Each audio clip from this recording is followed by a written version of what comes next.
شاہ news میں آپ کا استقبال ہے۔ تازہ ترین خبروں کے لیے دیکھتے رہیے شاہ نیوز۔ خوبصورت کہا تو تصدیق کر دی، معاملہ کیا ہے؟ تو بڑی بے چینی سے رسول اللہ کی بارگاہ میں گزارش کی گئی کہ یا رسول اللہ راز سے پردہ اٹھائیے کہ آپ نے اپنے آپ کو بدصورت ہونے کی تصدیق کیوں کی، خوبصورت ہونے کی تصدیق کیوں کی؟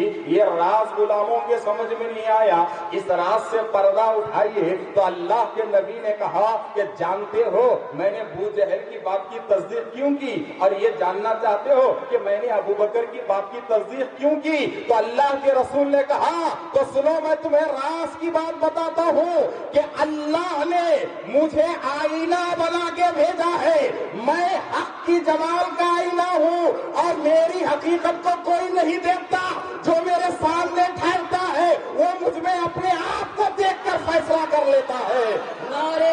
آج آپ نے رخت سفر باندھا اور آج یہاں ہمارے درمیان تشریف فرما ہے۔ ہمیں معزز حاضرین اکرام، مجھ میں ہر کوئی اپنا آپ دیکھتا ہے۔ ابو جہل کے دل میں کفر تھا، بدنیتی تھی، میری دشمنی تھی، تو میرے سامنے اگر ٹھہرا تو اسے بدصورت نظر آیا۔ ابو بکر میرے عاشق ہیں، ایمان کے نور سے سینہ منور ہے، تو محبوب نگر کے مسلمانوں بات سمجھ میں آ گئی کہ جتنے بھی گستاخیاں میری نبی کی ذات میں ہوتی ہیں، یہ فرق ہمارا نہیں ہے، بلکہ فرق اس کی نظر کا ہے کہ جب تک تم دل میں کفر کو رکھ کر دیکھو گے مصطفیٰ سمجھ میں نہیں آؤ گے۔ ارے نبی کو دیکھنے کے لیے اویس قرنی کی نظر چاہیے، بلال حبشی کی نظر چاہیے، وقت کے سلمان کی نظر چاہیے۔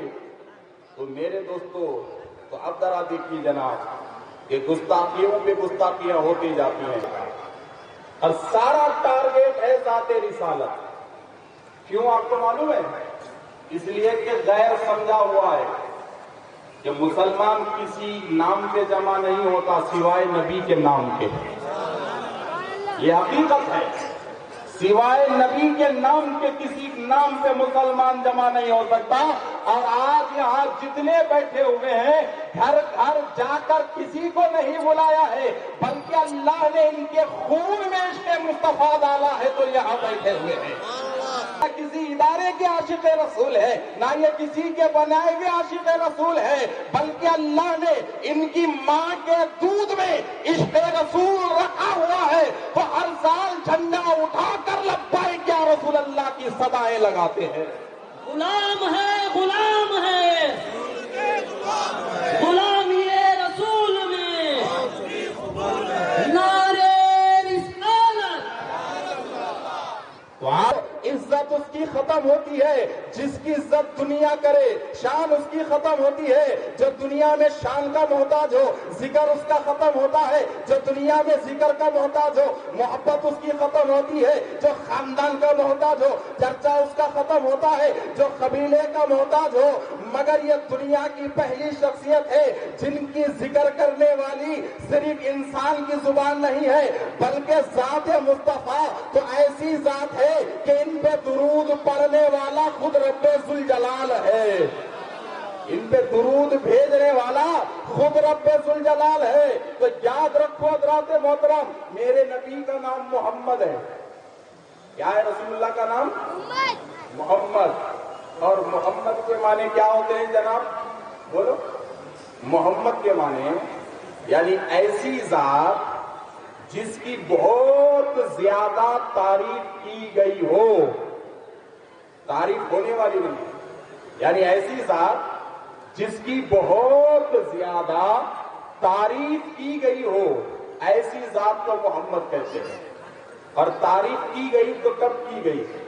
جبکہ نام تو پیدا ہوتے ہی رکھا گیا، اور نام پیدا ہوتے ہی محمد رکھا گیا، اور محمد نام رکھ کے دنیا کو بتایا کہ اب یہ تمہاری تعریف کے محتاج نہیں ہے، تم محتاج ہو ان کے تعریف کرنے کے، اب یہ تمہارے ذکر کے محتاج نہیں، تم محتاج ہو ان کے ذکر کے۔ تو بہت تعریف کی گئی، تو کب کی گئی، کہاں کی گئی، کدھر کی گئی؟ صرف ایک بات میں آپ کو بتاتا ہوں کہ اللہ نے حضرت آدم کو پیدا کیا، حضرت آدم علیہ السلام کو پیدا کرنے کے بعد بی بی حوا کو حضرت آدم کی پسلی سے پیدا کیا. حضرت آدم کی پسلی سے پیدا کرنے کے بعد حضرت آدم کو رب نے کہا کہ آدم یہ تمہاری بیوی ہے, یہ تمہاری رفیق حیات ہیں, یہ تمہاری ہمدم ہے, ہم سفر ہیں, اور ہم نے حوا کو تمہاری نکاح میں دیا. حضرت آدم خوش ہوئے اور خوش ہو کر بی بی حوا کو لے جا رہے تھے تو رب نے کہا کہ آدم ٹھہرو, مہر ادا کرو. کیا کہا رب نے؟ آدم نکاح تو ہوا ہے, مہر ادا کرو. تو حضرت آدم مہر کہاں سے ادا کرے؟ حضرت آدم حیران ہوئے, کہا کہ پروردگار میں مہر کہاں سے ادا کروں؟ جو کچھ ہے تیرا ہے, خود آدم تیرا ہے, خود یہ آدم تیرا ہے, اور اے اللہ میں مہر ادا کروں تو کہاں سے ادا کروں؟ تو میرے دوستو ناز کریے اپنے مقدر پہ کہ دنیا کے پہلے انسان کا نکاح ہو رہا ہے, پہلے وجود کا نکاح ہو رہا ہے. دنیا کا پہلا وجود آدم. کون؟ پہلا وجود آدم, پہلا احساس آدم, پہلی سانس آدم, پہلی دھڑکن آدم, پہلا خون آدم, پہلا وجدان آدم, پہلی سوچ آدم, پہلی زبان. روضہ رسول کے دروازے پر ہے, دروازہ بند ہے. آپ کے چاہنے والے ہیں, آپ کے نام پہ مرنے والے ہیں. اے رسول عربی, ان کی خواہش ہے کہ جیسے زمین کے اوپر سفر کو طے کر لے. یا رسول اللہ, آپ کے عاشق کو اجازت دیجیے, آپ کے صدیق کو اجازت دیجیے, ابو بکر کو اجازت دیجیے. یا رسول اللہ, آپ کے نام پر اپنے سب کچھ قربان کرنے والے کو اجازت دیجیے, امیر المومنین کو اجازت دیجیے. تو تاریخ اور مفسر اور مورخ کا قلم بڑے ہی فخر کے ساتھ میں سجدہ کرتا ہے. میں اس کے سجدے کی آواز جھولے میں رہ کے سنا کرتا ہوں.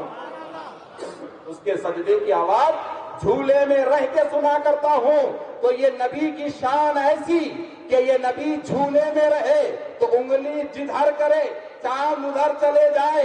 تو رب نے کہا وَلَلْآخِرَةُ خَيْرٌ لَكَ مِنَ الْأُولَىٰ, کہ مصطفیٰ صرف چاند جھولے کے حد تک محدود نہیں رہے گا بلکہ آپ کی شان بڑھ جائے گی کہ یہ بچپنا تھا, اشارہ کیا تو چاند کھیلنے لگ گیا.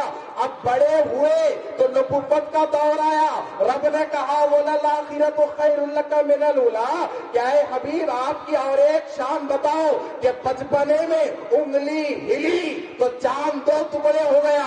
40 سال کی عمر بچپن میں انگلی ہلی تو چاند ہلنے لگا. 40 سال کی عمر کے بعد انگلی حرکت میں آئی تو چاند 2 ٹکڑے ہو گیا. چاند 2 ٹکڑے ہو گیا. تو اب تھوڑا آگے آئیے کہ اب نبی کی شان اور بھی رکنے والی نہیں ہے. اور تھوڑا آئیے, خلیفۃ المسلمین امیر المومنین سیدنا ابو بکر صدیق رضی اللہ تعالیٰ عنہ کے وصال کا وقت ایک دم قریب ہے. آپ کے وصال کا وقت ایک دم قریب ہے. جسمانی حالت کو دیکھ کر سب کو یقین ہوا کہ کچھ دیر میں روح نکلنے والی ہے. تو آپ نے وصیت کی, درد بھری وصیت کی. آپ نے کیا وصیت کی معلوم ہے؟ کہ جب میرا جنازہ ہو جائے گا نا تو عام قبرستان میں دفن مت کرنا, مجھے روضے رسول میں دفن کرنا ہے. وصیت کی. سب نے کہا امیر المومنین نے کون انکار کر سکتا ہے؟ سب نے کہا ہاں تعمیر ہو جائے گی دفن کر دیں گے.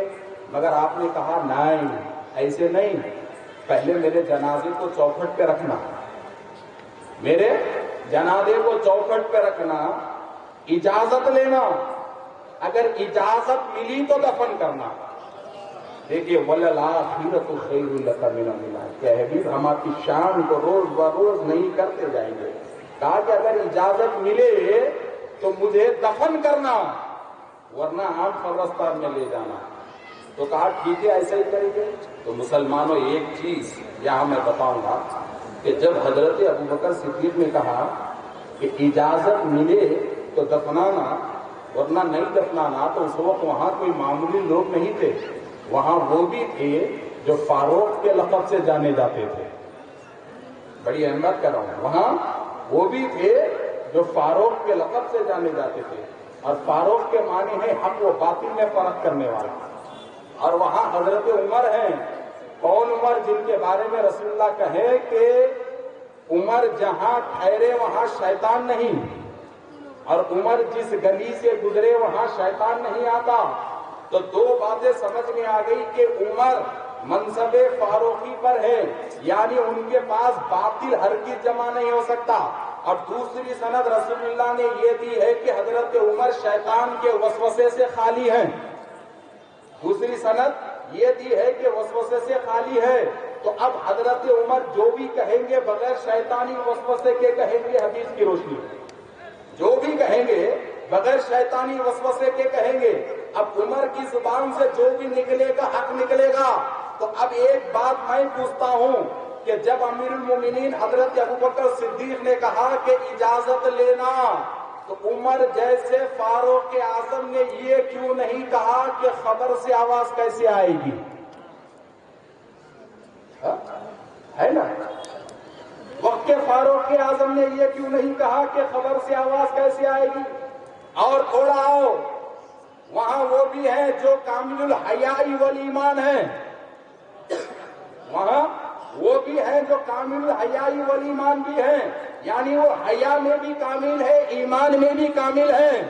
اور سب سے بڑی بات یہ کہ جامع القرآن ہے کہ اللہ نے ان کے جمع کردہ آیتوں کو قبول کیا ہے، اللہ نے ان کی محنت کو قبول کیا ہے اور آج تک باقی ہے، آج تک کتاب کی شکل میں باقی ہے.